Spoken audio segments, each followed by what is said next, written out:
Nobody can stop this flow. Hallelujah. Hallelujah. అసలు నిర్లక్ష్య వైఖరిని మాత్రం చూపించద్దు, ఎందుకంటే సమయం ఎక్కువ మనకి లేదు. చెప్దాం, సమయం ఎక్కువ లేదు అని. హల్లెలూయా. ఇచ్చిన ఈ కాల పరిమితిలో, అంటే ఒక్కొక్కరికి ఇచ్చిన లైఫ్ స్పాన్లో ఒక ఆలోచన కలిగి మనం ముందుకు పరుగును పెట్టాలి. మనకు ముందున్న తరముల్లో ఒక పౌలు గారు మనకి మాదిరి ఉంచిపోయారు. ఈ పౌలు గారు అంటున్నారు ఒక మాటను, చదువుకుందాం రండి. అపోస్తలుల కార్యాలు 20వ అధ్యాయం 23, 24 వచనాలు కలిపి చదువుదాం. అపోస్తలుల కార్యాలు 20వ అధ్యాయం 23, 24 వచనాలు చదవండి. అపోస్తలుల కార్యం 20వ అధ్యాయం 23, 24 వచనములు. బంధకములను శ్రమలను నా కొరకు కాచుకొని ఉన్నవని పరిశుద్ధాత్మ ప్రతి పట్టణములోనూ నాకు సాక్ష్యం ఇచ్చుచున్నాడని తెలియను. అయితే దేవుని కృపా సువార్తను గూర్చి సాక్ష్యమిచ్చుటయందు నా పరుగును నేను ప్రభువైన యేసు వలన పొందిన పరిచర్యను తుదముట్టింపవలెనని నా ప్రాణమును నాకెంత మాత్రమును ప్రియమైనదిగా ఎంచుకొనుటలేదు. హల్లెలూయా. ఎలాంటి సాక్ష్యం అండి ఇది, ఎలాంటి మాట అండి ఇది. దీన్ని అర్థం చేసుకుందాం. దేవుడు ఇచ్చిన పని కొరకు, ఆ పనిని తుదముట్టించుట కొరకు తన ప్రాణమును ఎక్కడ కూడా ప్రియమైనదిగా ఎంచుకోవట్లేదట. యేసు వలన, ప్రభువైన యేసు వలన పొందిన పరిచర్యను తుదిముట్టించాలని ఆశ. దాని కొరకు ఏదైనా ఆటంకంగా నిలబడుతుంది అంటే అది ప్రాణమే. అందుకే దానిని ఎక్కడా కూడా ప్యాంపర్ చేయట్లేదు, ఎక్కడా కూడా దాన్ని ప్రియమైనదిగా ఎంచుకోవట్లేదు.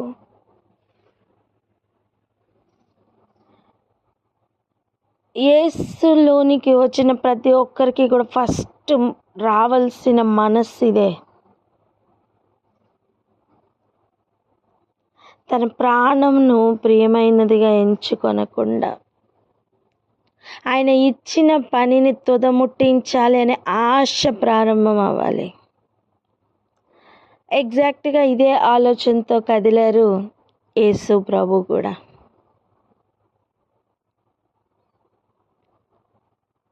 నా తండ్రి చిత్తమును తుదముట్టించడమే, నా తండ్రి చిత్తమును చేసి దానిని ముట్టించడమే నాకు ప్రధానమైన పని అని చెప్పడానికి ఇలా చెప్పారు. అది నాకు ఆహారం అని. నా ఆహారం ఏంటి? నా తండ్రి చిత్తం నెరవేర్చుట. చెప్పండి ఆ మాట. నాకు ఆహారం నా తండ్రి చిత్తం నెరవేర్చుట. ఏంటండి దాని అర్థం ఏంటి? మనం చెప్తాం కోటి విద్యలు కూటి కొరకే అని. యేసు ప్రభు ఎలా చెప్తున్నారంటే ప్రతిదీ కూడా ఆ కోటి విద్యలు కూడా దేనికంటే తండ్రి చిత్తం నెరవేర్చడానికి అని. హల్లెలూయా. గమనిస్తున్నారా? ఆ యాటిట్యూడ్ గమనిస్తున్నారా?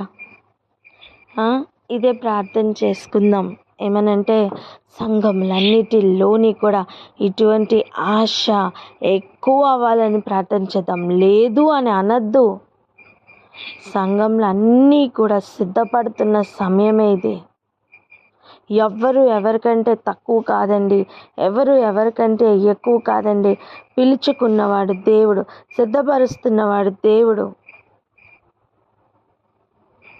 మనం వేరే ఎవరినైనా అవమానిస్తున్నామంటే మనం దేవుణ్ణి అవమానిస్తున్నామని అర్థం. యేసు ప్రభుకున్న ముఖ్యమైన క్వాలిటీ చూడండి, అక్యూజ్ చేయడానికి కాదు, లేదా వీళ్ళని దోషిగా నిలబెట్టాలని కంప్లైంట్ చెప్పడానికి ఆయన అపవాది కాదు. ఆయన చేస్తున్న పని ఏంటి చూడండి. దోషం ఉందా కనిపెట్టారు, దాన్ని ఏం చేస్తున్నారు? ఆ దోషము మనకే అది దోషం అని అర్థమయ్యేటట్టు చేసి దాని నుండి నివారణ ఎలా అని మనకి గ్రహింపులోనికి తీసుకుని వచ్చి మచ్చ అయినా డాగైనా ముడతైన కళంకమైన లేకుండా చేసి మనల్ని పూర్తిగా బాగు చేసి నిర్మలంగాను పరిశుద్ధంగాను సిద్ధపరిచి నిలబెట్టాలని ప్రయత్నం. అసలు ఎక్కడైనా అపవాదికి క్వాలిటీ ఉందా? ఆలోచించండి. మనం యేసు బిడ్డ అయితే అలా తయారవుతాం. మనం ఎవరి బిడ్డగా ఉన్నాం? మనం ఎవరి సంఘంగా సిద్ధపడుతున్నాం? మనం అపవాది సంఘంగా ఉంటే మనం కంప్లైంట్స్ చెప్పుకుంటూ తిరుగుతాం. వారు ఇంకా బాధపడుతుంటే, వారు ఇంకా పాడైపోతుంటే మనం సంతోషిస్తాం. కానీ యేసు బిడ్డలు అలా కాదండి. యేసు సంఘం అలా కాదండి.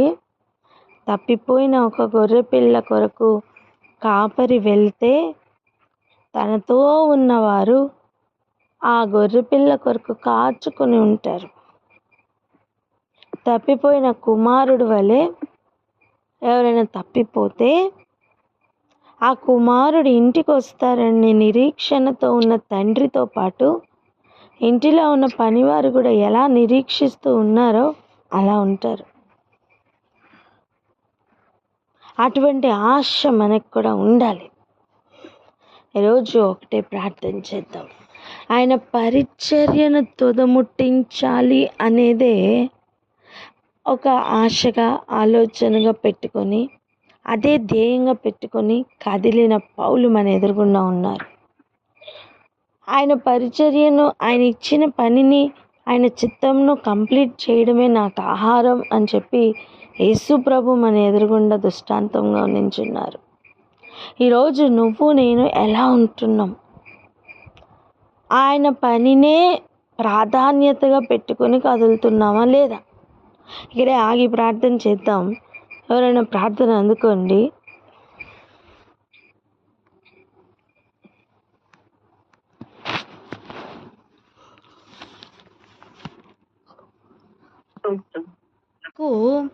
ఆటంకంగా కానీ సాటిగా కానీ నిలబడుతూ నిన్ను ఆపగలిగిన శక్తి దేనికైనా ఉంది అంటే అదేంటో తెలుసా? ప్రాణం.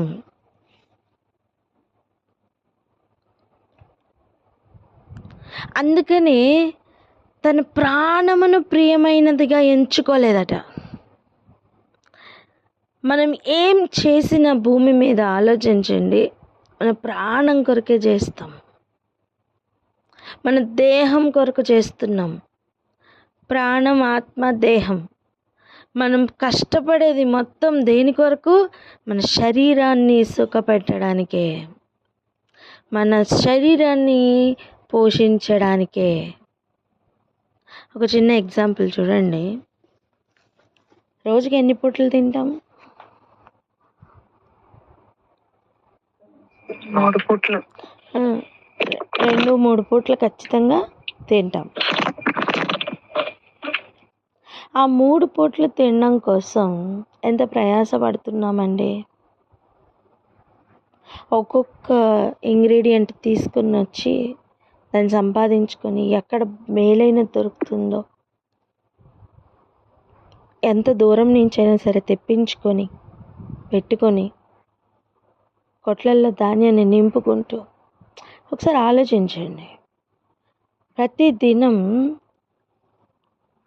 ఆ కడుపుకు తింటున్న ఆహారం కోసం ఎంత కష్టపడుతున్నాం. చాలామందితో మనం పిల్లలతో కూడా ఇలా చెప్తాం, నువ్వు ఈ 2 సంవత్సరాలు కష్టపడి చదివితే మిగిలిన లైఫ్ అంతా కూడా చాలా బాగుంటుంది అని చెప్తాం. అవునా? చదివించడానికి కూడా మినిమం టు మినిమం ఒక 20 years అయినా సరే మనం కష్టపడి చదివిస్తూ ఉంటాం. దేనికోసం చదివిస్తున్నాం? ఈ పొట్టకూటి కోసమే కదా. ఈ శరీరాన్ని కాపాడుకునే విద్యను నేర్పించడానికే కదా. నేను అవన్నీ తప్పు అనట్లేదు, ఆలోచన చేయమంటున్నా. అంత శ్రద్ధ దేవుని వాక్యం కోసం ఇస్తున్నామా? అంత ప్రయాస దేవుని వాక్యం కోసం పడుతున్నామా? 3 పూట్ల తినే ఆహారం కోసం తీసుకునే అంత శ్రద్ధ 3 పూట్ల వాక్యం చదవడానికి తీసుకుంటున్నామా? ఖచ్చితంగా లేదు అనే కదా చెప్పగలం. లేదు. లేదు. కానీ ఇక్కడ పౌలు చెప్తున్న మాట చూడండి, నా నా ప్రాణమును నేను ప్రియమైనదిగా ఎంచుకోలే. అంటే నా ప్రాణం కంటే కూడా ఆయన పరిచర్య ముఖ్యం అంటున్నాడు. హల్లెలూయా. చూడండి, మనుషుల్ని సంతోషపెట్టే లెవెల్ దాటిన మాట ఇది. చెప్తారా మాట? మనుషుల్ని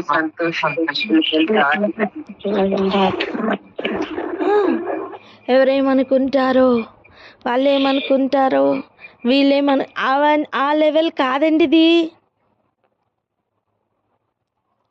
పౌలు గారు చెప్తున్న ఈ మాట ఆ లెవెల్ కాదు, దానిని దాటిన లెవెల్ అది.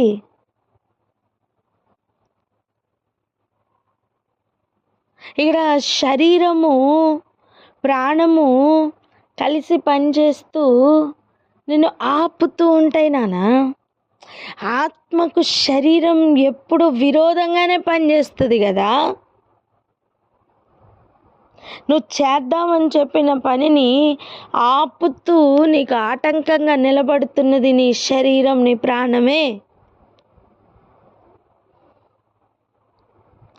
ఈ ప్రాణమును ప్రియముగా ఎంచుకునే దాని లెవెల్ని కనుక దాటగలిగితే, మరణ భయం మాత్రమే చూపిస్తూ ఈ లోకం ఆపుతున్న లెవెల్ దాటగలం. తన ప్రాణమును దక్కించుకున్నవాడు ఏమవుతాడు? పరలోకంలో తన ప్రాణాన్ని పోగొట్టుకుంటాడు. ఇక్కడ పోగొట్టుకున్నవాడు అక్కడ దక్కించుకుంటాడు. చాలామంది అంటారు, అక్కడ విషయం నాకెందుకండి అంటారు. అక్కడ విషయం తెలుసుకోవడానికి ఇక్కడ మాత్రమే సమయం ఉంది. ఇక్కడ తెలుసుకొని సిద్ధపడకపోతే అక్కడికి వెళ్ళలేం. సంఘమునకు దేవుడిచ్చిన సమయం వృధా అయిపోకుండా కాపాడుకుందాం. పౌలు గారు చెప్తున్న మరి ఒక మాటను కూడా చూడండి. అలా ప్రాణంను ప్రియమైనదిగా ఎంచుకొనకుండా తన రాజ్యం, దేవుని రాజ్యం ప్రకటించడానికి తను ఎంత కష్టమైనా సరే తను ముందుకు కదులుతున్న సమయం. ఆయన చెప్తున్న ముఖ్యమైన కీలకమైన మాటలు కొన్ని చూద్దాం ఈరోజు. 25 నుండి 28 వరకు చదువురా. అపోస్తలుల కార్యం 20వ అధ్యాయం 25 నుంచి 28 వచనములు. ఇదిగో, దేవుని రాజ్యమును గూర్చి ప్రకటించుచు నేను మీ మధ్యను సంచరించుచుంటిని. మీలో ఎవరునూ ఇక మీదట నా ముఖము చూడరని నాకిప్పుడు తెలియను. కాబట్టి మీలో ఎవరి నాశనము విషయమైనను నేను దోషిని కానని నేడు మిమ్మును సాక్షులుగా పెట్టుచున్నాను. దేవుని సంకల్పం అంతయు మీకు తెలుపకుండా నేనేమీయూ దాచుకొనలేదు. దేవుడు తన స్వరక్తమిచ్చి సంపాదించిన తన సంఘమును కాయుటకు పరిశుద్ధాత్మ మిమ్మును దేనియందు అధ్యక్షులనుగా ఉంచెను. ఆ యావత్తు మందను గూర్చియు మీ మట్టుకు మిమ్మును గూర్చియు జాగ్రత్తగా ఉండుడి. హల్లెలూయా. ఎంత చక్కటి ఇన్స్ట్రక్షన్ అండి. మిగిలిన శేష జీవితానికి సరిపడిన ఇన్స్ట్రక్షన్ ఇది. హల్లెలూయా.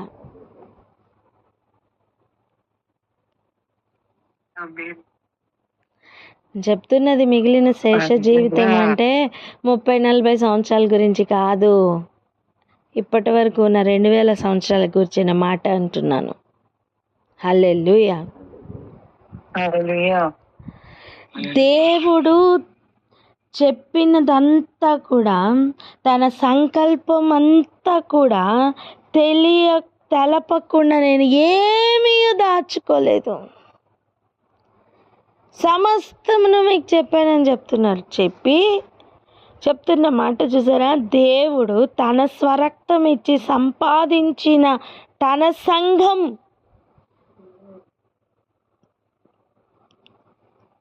సంఘంను ఎవరు సంపాదించారు? నువ్వు నేనా? కాదు, తన సంఘం. పౌలు ఎక్కడ కూడా నా సంఘం అనట్లేదండి. అన్నాడా? చూడండి.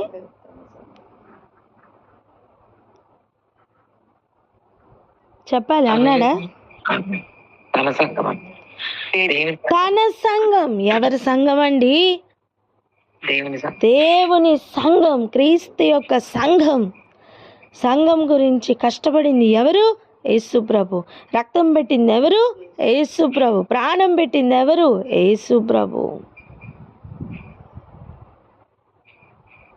కనీసం నేను పౌలు వాడిను, అపోలో వాడిను అనడానికి కూడా పౌలు ఒప్పుకోడు.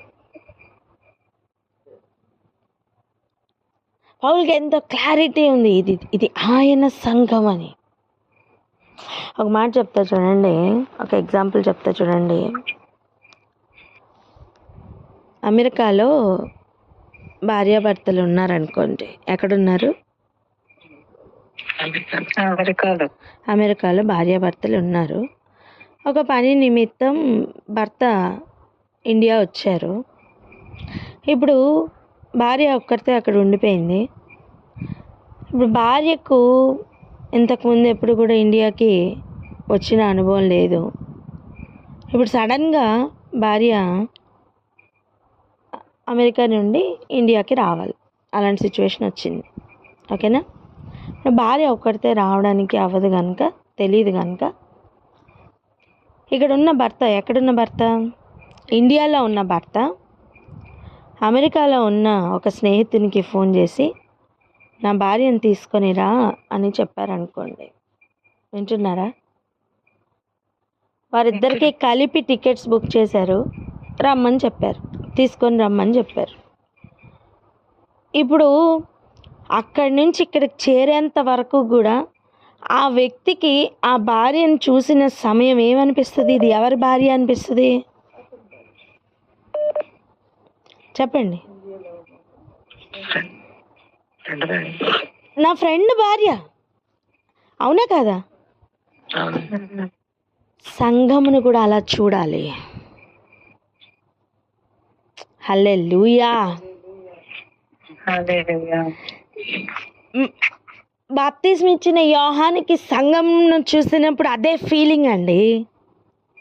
అందుకే అంటాడు, పెళ్లి కుమార్తె కలిగిన వాడు పెళ్లి కుమారుడు అని. ఈ పెళ్లి కుమారుణ్ణి తన భార్యతో చూస్తున్నప్పుడట, తన సంఘంతో చూస్తున్నప్పుడట, నా సంతోషం పరిపూర్ణమవుతుంది అంటున్నాడండి తన స్నేహితుడుగా ఉన్న బాప్తిస్మం ఇచ్చిన యోహాన్. ఆ ఫీల్ ఇప్పుడు అర్థమవుతుందా? ఈ స్నేహితుడికి అమెరికా నుంచి తీసుకుని వచ్చి తన భార్యను తన భర్త చేతిలో పెట్టినప్పుడు ఆ స్నేహితుడి యొక్క పని కంప్లీట్ అయ్యి తనకు ఒక సంతోషం ఉంటుంది. వింటున్నారా? హలో. అలా సంఘంను సిద్ధపరుస్తున్న ప్రతి ఒక్కరికి ఆ ఫీల్ ఉండాలి.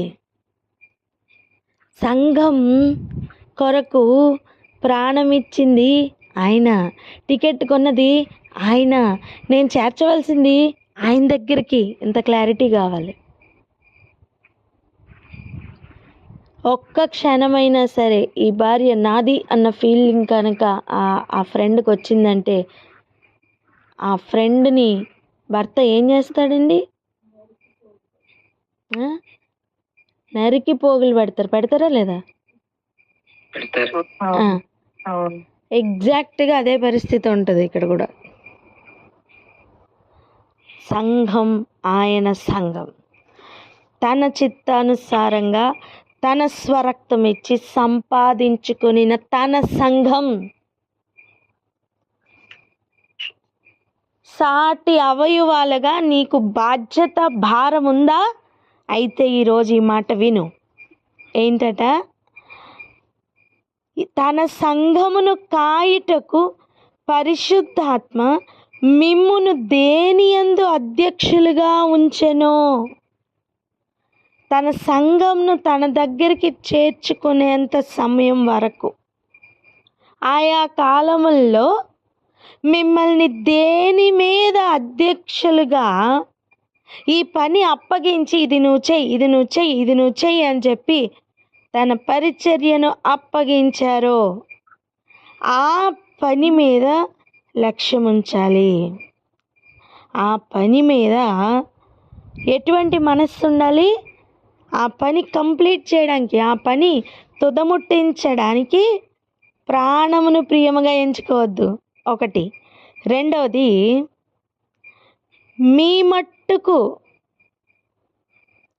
యావత్ మందను గూర్చి, ఇంకా మీ మట్టుకు మిమ్మును గూర్చి జాగ్రత్తగా ఉండుడి.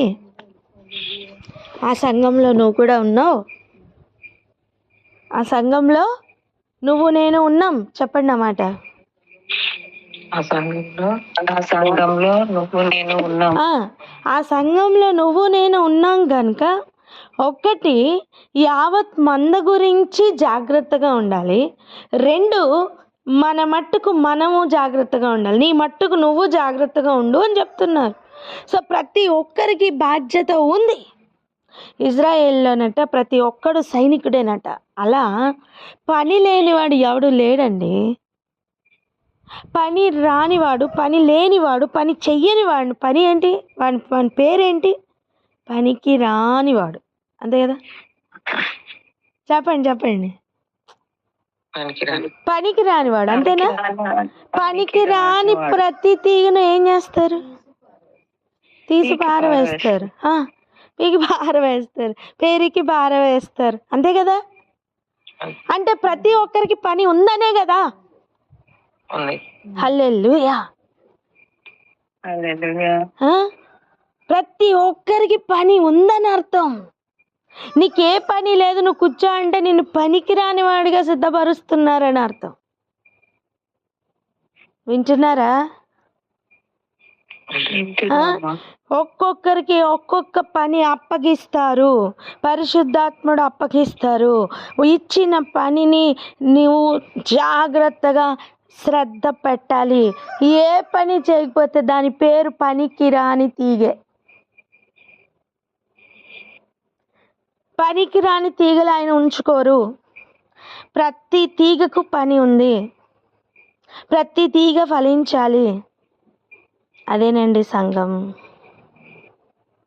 సిద్ధపడుతున్న సంఘం, సిద్ధపరుస్తున్న అధ్యక్షులు అందరూ కలిపితేనే సంఘం. ఈరోజు అట్టి సంఘం కోసం ప్రార్థన చేద్దామా? ఆయన ఇచ్చిన పని తుదముట్టించడానికి మొట్టమొదటిగా కావలసిన ఉద్దేశం ఏంటి? ప్రాణమును ప్రియముగా ఎంచుకోవద్దు.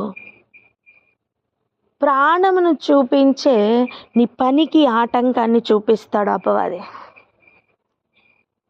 అపవాదిని కొంచెం తీసి పక్కన పెట్టండి.